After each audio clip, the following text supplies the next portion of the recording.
Hi there, guys. I'm going to take a little drive in my 8-year-old Passat here that smells like dirty dog and talk a little bit about the field portion that we could call windshield surveys, which will save a little time, hopefully. And I'm going to back out here. No, I'm not, because there's a car coming. Well, let me say, this is in the field portion. So we showed you a little video about using maps. And then Mike has shown you a little bit about field surveys where you actually have to stick your head down a drain and find which way the water is flowing. But sometimes you don't have to stick your head down a drain. You can get a feel for the drainage just by driving around. Now, right now we're in a narrow little windy country road, although it's pretty busy, I have to say.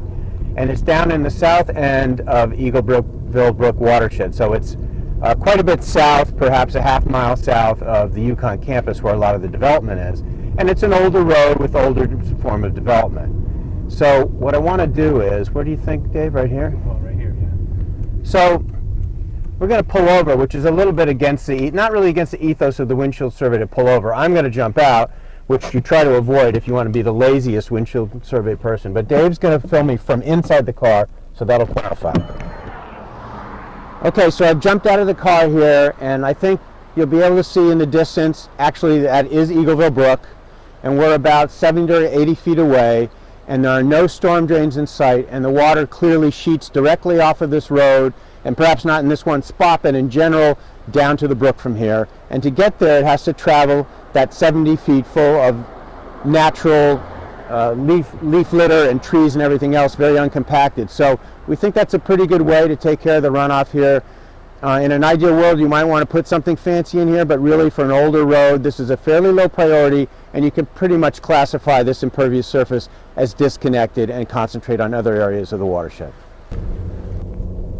Again, these are older twisty-turny roads, but now we're starting to get closer to campus, and I've seen a couple of storm drains. So instead of just writing this part of the section off, I don't know if you can see the storm drains on the left, we might have to send Mike Dietz back here to stick his head down the storm drain and to see which way the water is flowing and where that exactly in the creek that water ends up, because that might influence the plan we have to mitigate the impervious surfaces in the watershed. Hi, we're continuing our windshield survey, but we are hopping out here just so that we can take a look. We're in the rain this time, and that's the best time to do a windshield survey, or not, definitely an on the ground, stick your head in the storm drain survey. We're in a more modern subdivision, you can see, than our little country road that we were on in our other video. And if you look, you can see there's pretty advanced modern drainage. So we have curbs. And it's been raining all day, not super hard, but you can see that enough storm water is coming down the street right into the storm drain right here, and that's going right into pipes that are leading to the local brook. And if you see also, maybe you can see over here, again, very efficiently, which is what they were meant to do when they were designed, catching the water coming from all points really. This is probably the low point of the subdivision, catching water from all points and putting it very efficiently into the drain along with the road sand, and that's going into the pipes, which is going into the local brook.